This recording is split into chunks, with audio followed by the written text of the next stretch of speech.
My name is Brie Reynolds, and I am the Senior Career Specialist at FlexJobs, and very happy to be talking to you all today about remote work and how to actually land a remote job. We are going to get started with just a quick overview of the remote job market, and then we're just going to dive into questions. We are operating on two platforms today. So some of you may be joining us from Zoom. Some of you are joining us from our YouTube channel, youtube.com/flexjobs. And welcome to everybody who's here today. We're going to be looking for questions in both areas. So if you're on YouTube, you can enter your questions in the chat area underneath this broadcast. And if you are on Zoom, you can enter your questions in the Q&A area. And we'll try to get to as many of those as possible. Feel free to start entering your questions now, and we will answer as many as we can. All right, let me just see if we can get my video up and running here. Looks like we're good to go. All right. So a couple things to talk about first before we get started. And if you see me going back and forth, I've got my dual monitors set up here, the ultimate remote work office, I think. One thing I would like to say before we start is sign up, subscribe to our YouTube channel. It's youtube.com/flexjobs, so you don't miss any videos or events like this. We're going to be hosting these things. We already have lots of great videos on there about the remote job market, flexible jobs, all of that good stuff. So be sure to subscribe to those. We're going to be going for about 30 minutes today. If you have a question, I know I explained it, but let me just touch on it again in case anybody just popped in. On Zoom, you can enter it in the Q&A area. And on YouTube, you can leave a comment underneath the video. And we'll be looking through those, trying to get to as many questions as we can. This is also being recorded. So if you have to leave early or pop in and out and you want to make sure you're catching everything, if you signed up on Zoom, you'll receive a link to view the recording tomorrow. And of course, you can always go to our YouTube channel to check out the recording anytime. All right, so just a quick dive into the remote job market. And when I say remote, for anybody who may be wondering, that's at-home work, where jobs that let you work from home. There's a lot of different variety of that. So it might be jobs that are 100% from home, and it might be jobs that are sometimes from home, sometimes from an office. It might also be jobs that let you work sometimes at home and then sometimes with clients or on the road traveling. So there are a lot of different setups for remote work, and that's something to know when you're going into this is how do you actually want to do remote work? How do you want to be at home all of the time? Are you willing to travel? Are you willing to go to an office sometimes? And figuring out what that looks like to you, both your ideal scenario and then what would you sort of be willing to accept if you had to choose some sort of level of remote work. So I wanted to touch on one thing, the growth in the remote job market, because this is something we've been tracking ever since FlexJobs was founded back in 2007. The number of remote jobs posted to FlexJobs increased 48% in the last few years between 2016 and 2019. So we like to see that regular remote work growth. And then in the last 10 years, or in a 10-year period recently, we saw 115% increase in remote jobs and people working from home. And that's full-time employed people, not including self-employed or freelancers or things like that. So even in employee-based jobs, remote work is definitely growing. And of course, freelancing and working from home as a freelancer or an entrepreneur or a solo business owner is growing as well. And about 43% of US workers report that they work from home at least occasionally. So I think if I asked everybody to raise their hands here who's ever worked from home, we'd probably get a lot of people raising your hands. Occasionally could mean, once a week. It could mean a few times a month. It could mean just whenever the opportunity came up, or it could be more regularly. Like myself, I work from home full time. I don't go to an office, and I haven't since 2009. So happy 10 years of remote work to me. And then 41% of global businesses recently surveyed said that they are offering some level of remote work. So one of those situations where either people are at home all of the time or some of the time.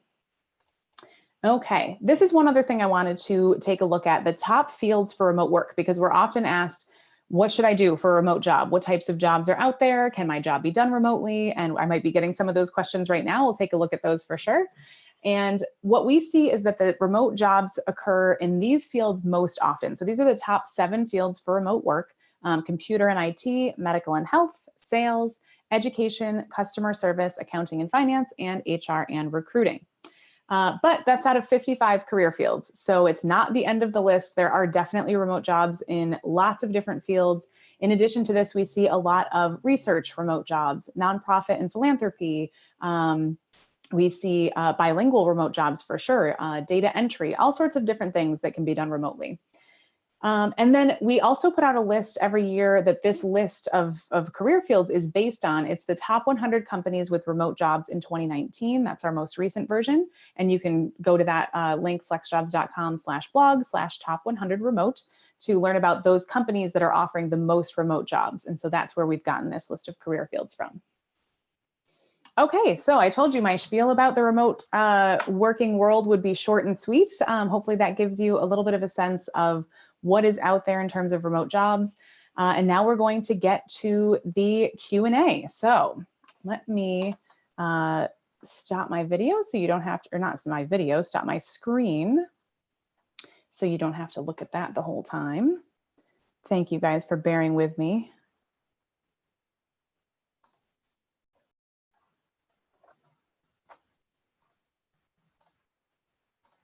Hold on one second. There we go. Okay, so we are ready to go. Let's look at some of the questions we're getting here on Zoom, and then we'll pop over to YouTube for some questions as well. The first question we are getting is, are jobs with full benefits, health insurance, 401k, leave, etc., prevalent, or are these types of jobs rare for remote work? This is a great question. It's one we get a lot. Yes, there are definitely jobs with full benefits for remote work.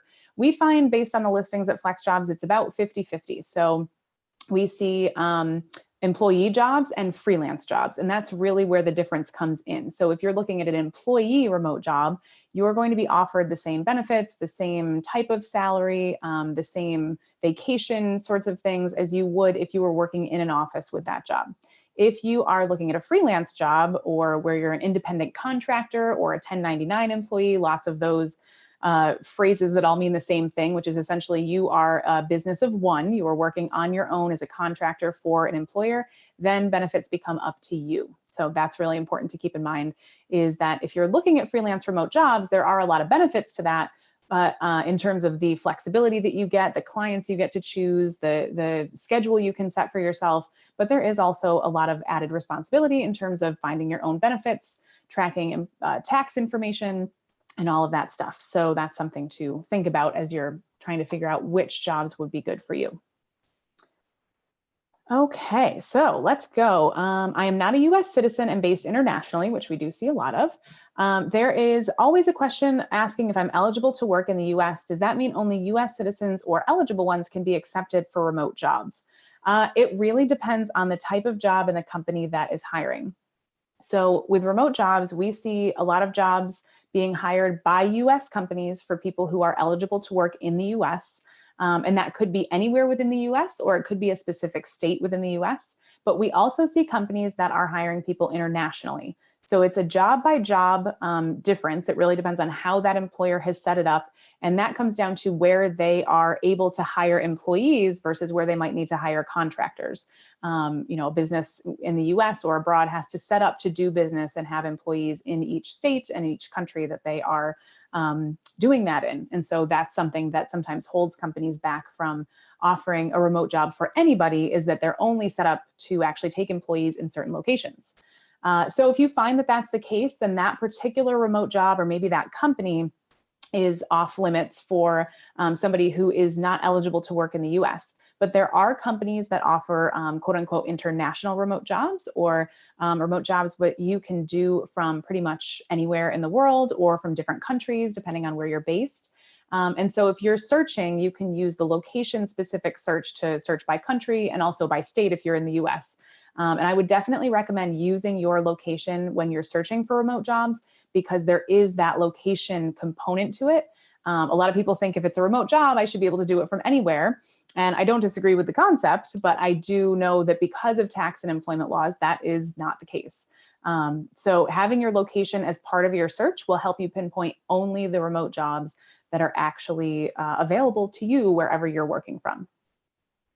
Okay, let's talk about, I haven't worked remotely before. I'm working as a part-time caregiver now, but at home.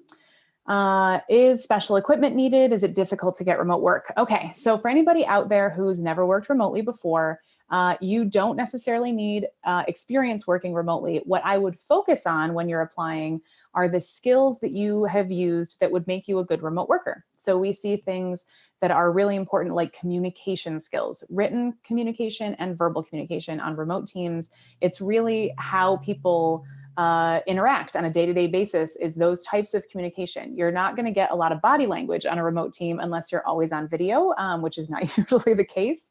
And so you need to be able to communicate really well verbally and in writing. So if you have good communication skills, those should be listed on your resume. Talk about those in your cover letter.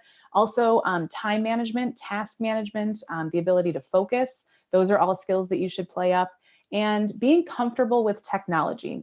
You don't have to be a tech expert or somebody who knows how to code, but you do have to be comfortable with basic troubleshooting. So if you have, you are the type of person who doesn't totally freak out when your internet goes out, and you kind of know those first steps that you can do to troubleshoot that type of issue. Or if you have to get a new computer and set that up yourself, you feel fairly confident that you could, maybe with some resources, looking some things up on the internet to figure out how to do things, that you could kind of do that. It's basically comfortable with technology they're looking for. So that's an important piece of that too. And working as a caregiver at home can count as previous remote work experience. So if you are working from home, you are organizing your workspace, whether that's your whole home or an actual office that you're working from, and you're able to stay on track, get things done, and do the work that you're intended to do at home, that can count. Really, what employers want to know is that they can trust you when you're working in a home office and they can't see you. They want to know that you're going to be doing the work, that you're going to be doing it well, and that you're going to be speaking up for yourself when you have problems or run into issues, or you need more information, or you just want to say, hey, I got this thing done and I think I did a good job. Can you take a look at it? So that proactive speaking up for yourself, that type of communication is especially important. Is there special equipment needed? It depends. Some remote jobs do require that you have certain equipment, and it might be whether it's a PC or a Mac, that type of distinction, which type of computer do you have? It might be that you have to have a certain internet speed, and they want to make sure that you have fast internet. So they might ask you to perform a speed test, which is very simple. It's a free website that you can use. I think it's speedtest.org, something like that. But each employer, if they do have special equipment required, usually states it in their job description or someplace early in the job application process, so that you'll understand what you need before you actually go into it. A lot of employers, though, operate on a BYO policy, where it's bring your own equipment, bring your own laptops, bring your own keyboard, your own headset, whatever it is that you need to get the job done. So pay attention to that in the job description specifically. And if you don't see anything and you get to the interview process, ask what they might require. Okay. Let's see, what other questions do we have? Let's pop over to the YouTube side and see if we've got some questions here. I'm just moving things around on my screen. Let's see.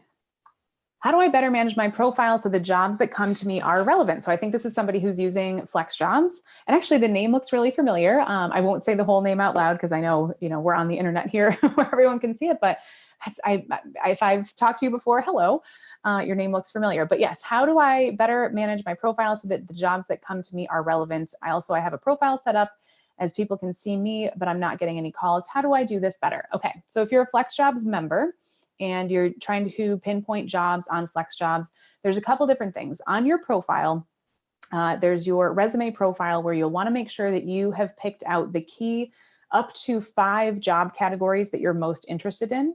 But those are still very broad and wide ranging. So you might not have to pick 5 categories. If you're looking in a more specialized area, or you kind of know specifically the types of jobs you're looking for, you might choose 1 or 2 categories, and that will be enough to pinpoint your types of jobs. I also highly recommend running searches on FlexJobs. You can go to the advanced search page, or at the top of any search bar, there is the search jobs area, and you can start your search there. And then saving that search. So you can get very specific about the level of remote work, the different career fields you're looking at, and then keywords, which can be really helpful in narrowing down your results. And also your career level is really important. So that on your resume profile, those fields are really important. And then you can also run searches on FlexJobs and then save those searches with keywords in particular that can really help to narrow it down. So that's one of the biggest things I would recommend is running a search using some different keywords and then saving that search so you can keep running it really easily. All the criteria will stay the same and you can see what the new results are instantly. And then I will also recommend our client services team at FlexJobs is awesome and they know lots more tricks than I do about using the site. So they're a good resource as well for FlexJobs members to reach out to.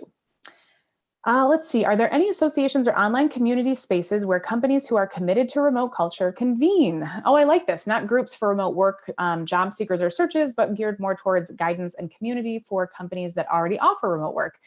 As it happens, there is, and it's a sister site of FlexJobs. There's a site called Remote Co. It's remote.co, and it's where we've tried to bring together a lot of different companies that operate mostly or completely remotely. So they have teams that are almost entirely working from home. And this could be companies with many thousands of employees or a few hundred. But we have brought them all together and we've done Q&As on Remote Co to ask them how they actually operate this way. So we've asked them about their hiring practices. How do they interview? What questions do they ask? What types of skills do they look for? We've also asked them how they manage remote work. How do they actually communicate with each other? What programs do they use? How do they check in with people? What's performance review time like? All of those sorts of things to really figure out how these companies operate and to help them share best practices with each other to make it easier for companies to figure all of this out. There is another one that is not coming to mind that I wish I could think of the name of, that is a remote work organization like this that helps support companies, but I can't think of the name of it off the top of my head. Maybe if I go to another question, I will think of that one if I'm not really concentrated on it. You know how that works. But yeah, Remote Co, remote.co is one that is an easy one to check out. Okay, so another question comes in. I've read that one must do more than simply send a resume to land a great remote job. So beyond sending a resume, what are the most effective methods for landing a remote job? Great question. Yes, sending a resume is of course one necessary step. So when you find remote job listings, you obviously have to apply, you have to follow the instructions of the employer. I would definitely recommend not just sending your standard resume, but really editing it to be specific to that job. And you don't have to rewrite the whole resume. This isn't creating a brand new resume for each job, which would take way too much time. But this is focusing on the areas of your resume that you can tailor so that a reader, when they're reading it, will say, oh yes, this person is a really good fit. Look at the skills that match what we're looking for. Look at the qualifications that match what we're looking for. You're basically trying to make it as easy as possible for anyone reading your resume to see how you match the job. And to do that, you can actually look at the job description. Sometimes I have clients who will print it out and actually highlight or circle it, but essentially make note of the key qualifications and the keywords, the actual words that they use in the job description, and make sure that those are on your resume somewhere. And you can say it in the exact same way. You can use the same words, or you can say it in a slightly different way, or both. But making sure that you really draw direct lines between your experience and the job description through those keywords is a really good way to highlight that. It's also really helpful for the keyword scanners that might be scanning your resume on the applicant tracking systems that most employers use now. I think it's over 50% use applicant tracking systems to scan resumes. So if you're uploading your resume to a database where it's going to be viewed, that is going to be scanned by a computer before a human actually reads it. So those keywords are good for those computer scanners too. But then more than that, you could go and see if you know anybody at the company who can either act as an advocate for you and kind of pass your resume along, or who you could send your resume directly to. LinkedIn is a really helpful resource for this. You can look at the companies and people that you're connected to that are linked to this particular type of job or this job that you're going for, and then reach out to those people and see if they would be interested in passing your resume along, if you know them well enough to ask that sort of thing. If you are connected to them, but you don't have a close enough relationship where you'd feel comfortable being like, hey, can you send my resume to the hiring manager? You might just say, hey, I am looking at this job at the company that you work for. It looks really interesting. And I was just wondering if you'd tell me a little bit about your experience working at the company, or would you recommend it, or something like that, that starts the conversation in a pretty easy way and doesn't ask for something right up front. And then once you get the conversation going, you could say, hey, would you be willing to pass my resume along? So it depends on your level of connection with these people, but you can do it in a couple different ways that way. So those are a couple things I would recommend. And the other thing is really pinpointing the experience or the skills that you have to work remotely. So if you've ever worked remotely before, make sure that that is on your resume. You can actually put it next to like the location on each job. You could say remote work or occasional remote work or frequent remote work, whatever level matches you. You can put it in your cover letter. If you have just the skills, but not the experience, highlight your communication skills, time and task management, all of those sorts of things. Those should be on your resume and in your cover letter as well. Just letting employers know you understand what it takes to work this way, and they can trust you when you are hopefully working remotely for them. Okay, these are great questions so far. Thank you, everybody. Let's see. I'm just going to double check over here to make sure we're seeing all of the questions. What can you say about editing jobs? Okay, so this is a little bit specific, but I know lots of people are interested in writing and editing jobs, especially remotely. There are a lot of those. What can I say about editing jobs? There are a lot of remote editing jobs. They do usually require some editing experience, and so that's important. The more technical or more specific you get in the topic, the more competitive those jobs become. They require advanced experience, advanced degrees. So technical writing and technical editing is a field that we do see a lot of remote jobs in, but it also requires some advanced experience in those areas or knowledge in the type of topic that you'll be doing the editing for. Those are often also freelance jobs. So that's something to keep in mind, is that there are some employee writing and editing jobs, but there are a lot of freelance writing and editing jobs. So something to keep in mind there too. But yes, we absolutely see lots of editing jobs for that let you work remotely. Okay, let's see. So we've got networking, the word that no one likes to actually think about, I think, in job searching. Since networking is such a big part of finding a job, how do you tackle this for a remote position, which presents different challenges? Yes, it certainly does. Finding this to be a little difficult in the world of human resources.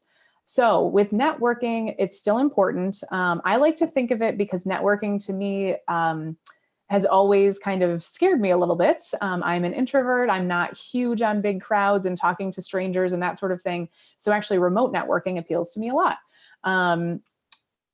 With networking, I really like to think of it as making new friends or reconnecting with old friends if you've already kind of connected with these people somewhere. So if you shift your mindset a little bit that way, that can help. But when it comes to remote work in particular, it is looking for opportunities to interact online. So it could be at events like this, where you are doing a webinar with some folks. It could be like professional development training and those sorts of things, and really paying attention to the speaker or speakers and maybe connecting with them afterwards. I know you mentioned it's a little bit difficult in the world of human resources is one particular career field.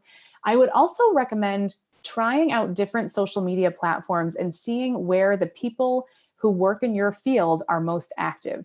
I've noticed a huge human resources tribe, I think they like to call themselves, on Twitter. I've noticed lots of different human resources people really active on Twitter. They host lots of Twitter chats, which are where you go at a certain time on Twitter for anybody who's not interested, and you actually participate in a chat with other people using a hashtag, so you can all kind of see each other, you can interact directly with people. So I've noticed for human resources in particular that that is a place that a lot of them use. But for other fields, it might be Facebook groups, it might be Instagram, it might be LinkedIn groups, or just LinkedIn in general. So it's important to think of the different social areas online where you might find the people who are in the field that you're either trying to break into or that you're already in. And then as far as networking goes, LinkedIn is a really big piece of this. I know that it seems like the first thought, but it really is one of the biggest areas for networking. And it doesn't always result in a response, but I recommend reaching out to people using the messaging feature on LinkedIn when you can. If you're a group member with someone else, if you're a member of a group, you can send them a direct message. Whereas if you're not in a membership or in a LinkedIn group as a member with the person that you want to talk to, you have to have a premium membership for LinkedIn. But if you're in the same group, you don't have to have that premium membership necessarily, and you can message them that way. So using LinkedIn groups as a way to get in touch with people can be really helpful. And then as far as meeting up, I still think there is a lot of value in meeting in person and going to in-person events, either in your town or maybe making some travel plans to go somewhere else. But looking for different groups that operate in person can be really helpful too. Okay, looks like we've got a couple minutes left. This is just flying by. Thank you all for hanging out and asking such good questions. I know I'm not going to be able to get to them all, but we'll try to get to as many as we can. Let's see. Does the age bias found in the traditional workplace carry over to remote work? Yes. Ageism and age bias is an unfortunate piece of the job search process, and working remotely does not negate the fact that there is ageism. So that's important to recognize as part of your search and to guard against. One of the things that we help a lot at FlexJobs, we have a career coaching program for FlexJobs members.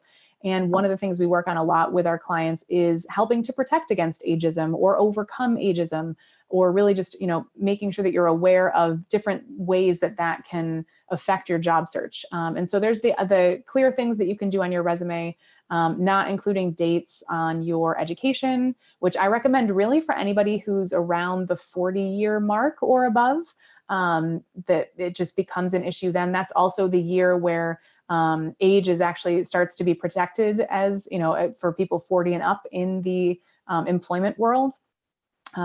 So that's something to keep in mind. Dates, not having dates on your education, only having the last 10 to 15 years of your work experience on your resume, which I know for some people, if you have gaps, can be really tricky. So that's something that we work with people on, is how to actually, present your resume in a positive light, or how to get that older experience on your resume that doesn't scream the years that you worked at and make people worry.